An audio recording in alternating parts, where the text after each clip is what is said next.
خواتین و حضرات، اسٹاک ہوم سویڈن سے عارف کسانہ کی جانب سے سلام قبول کیجئے۔ وہ ایک بڑا مشہور گانا ہے کہ زندگی کے میلے ہرگز کم نہ ہوں گے، افسوس ہم نہ ہوں گے۔ اب ہر شخص کی یہ خواہش ہوتی ہے کہ اس کی جو ہے وہ زندگی طویل ہو، لمبی ہو، اور ہم دعا بھی عمر درازی کی دیتے ہیں۔ اور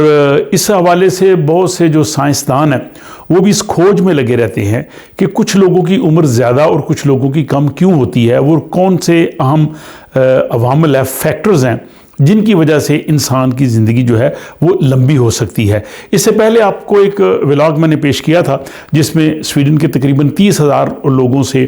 انہوں نے ایک ڈیٹا لیا تھا، جس کی بنیاد پہ انہوں نے رپورٹ مرتب کی تھی اور کہا تھا کہ یہ 5 چیزیں ایسی ہیں، اگر آپ ان کو اپنا لیں تو آپ کی زندگی بہتر اور خوشگوار ہوگی۔ وہ 5 جن میں جسمانی ورزش، آپ کے پاس کام ہونا چاہیے، آپ کو کسی قسم کی درد نہ ہو باڈی میں، اچھی نیند، اور آپ کی اپنی زندگی اپنی مرضی کے مطابق گزاریں۔ لیکن اب جو میں آپ کے سامنے تفصیلات پیش کر رہا ہوں، یہاں سویڈن کا جو جنوبی خطہ ہے سکونے، وہاں پہ ایک ہاسپٹل میں ایک سویڈش ریسرچر ہے ڈاکٹر اولے میلاندر، انہوں نے تحقیق کی ہے کہ کیوں کچھ لوگوں کی زندگی لمبی ہوتی ہے اور کچھ لوگوں کی زندگی جو ہے وہ کم ہوتی ہے۔ انہوں نے 5 جو ہے وہ باتوں کا ذکر کیا ہے یا فیکٹرز کا ذکر کیا ہے کہ اگر ان پہ عمل کیا جائے تو زندگی جو ہے وہ بڑھ سکتی ہے۔ اور ان کی یہ جو تحقیقات ہیں، یہاں کا ایک سائنسی میگزین ہے فورسکنگ.sk، اس میں جو ہے وہ شائع ہوئی ہیں۔ انہوں نے کہا جی سب سے پہلی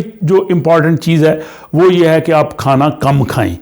اور اس کی انہوں نے جو مثال دی ہے کہ جو جاپان کے لوگ ہیں وہ کم کھانا کھاتے ہیں، ان کی عمر بھی لمبی ہوتی ہے اور وہ بیمار بھی نہیں ہوتے۔ اور یہاں پہ جو چوہوں پہ تجربات کیے گئے ہیں، جن چوہوں کو کم کھانا دیا گیا ان کی عمر لمبی تھی، جو چوہے بہت زیادہ کھانا کھاتے تھے ان کی جو ہے وہ عمر کم تھی۔ تو انہوں نے کہا جی کہ کم کھانا کھانے سے جو ہے وہ آپ کی عمر لمبی ہو سکتی ہے، آپ بہت زیادہ پیٹ بھر کے کھانا نہ کھائیں۔ اور اگر میں مذہب کی بات کروں تو ہمارے ہاں ایک حدیث بھی ہے کہ آدمی کو جو ہے وہ کھانا بھوک رکھ کے جو ہے وہ کھانا چاہیے۔ تو یہ مذہب اور سائنس کی بھی جو ہے وہ اس میں ایک مطابقت جو ہے وہ نظر آتی ہے۔ دوسری چیز جو ہے انہوں نے کہا ہے کہ سگریٹ نوشی بالکل نہ کریں۔ سگریٹ نوشی کرنے سے آپ کی عمر کم ہوگی، اور اگر آپ سگریٹ نوشی نہیں کرتے تو آپ کی عمر جو ہے وہ بڑھ جائے گی۔ تیسری جو انہوں نے مثال دی، انہوں نے کہا جی کہ آپ چہل قدمی کریں، آپ کچھ جسمانی ورزش کریں، تو اس سے آپ کی جو ہے وہ عمر بڑھ سکتی ہے۔ انہوں نے کہا جی جو لوگ ہر روز کم از کم آدھا گھنٹہ واک کرتے ہیں تو ان کی عمر 3 سال جو ہے وہ بڑھ سکتی ہے۔ تو تیسرا امپورٹنٹ فیکٹر جو ہے وہ چلنا یا ورزش کرنا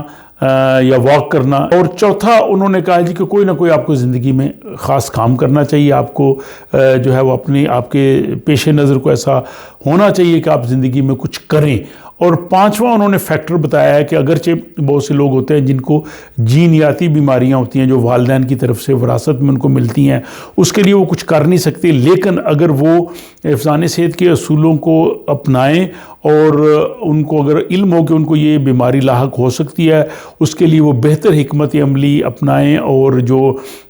صحت کے ماہرین ہیں ان کی ایڈوائز کے مطابق چلیں، تو ان کی لائف جو ہے وہ بھی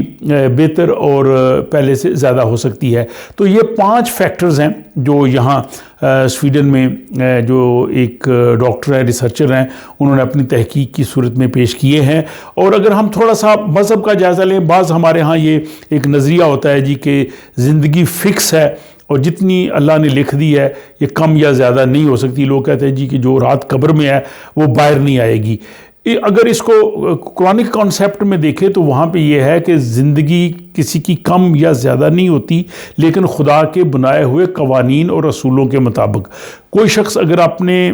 آپ کو خدا کے ان بنائے ہوئے قوانین کے مطابق چلاتا ہے تو اس کی جو ہے وہ زندگی بہتر ہو سکتی ہے، اور اگر وہ نہیں کرتا تو اس کی زندگی جو ہے وہ کم ہو سکتی ہے۔ بہرحال یہ ایک بڑی لمبی اور بڑی جو ہے وہ طویل بحث ہے۔ میں نے اس ولاگ کی صورت میں آپ کو وہ تحقیق پیش کی ہے جو کہ سویڈن میں ہوئی ہے، اور اگر آپ ان اصولوں کو اپنا لیں تو ڈیفینیٹلی انسان کی جو زندگی جو ہے وہ بہتر ہو سکتی ہے، عمر بڑھ بھی سکتی ہے۔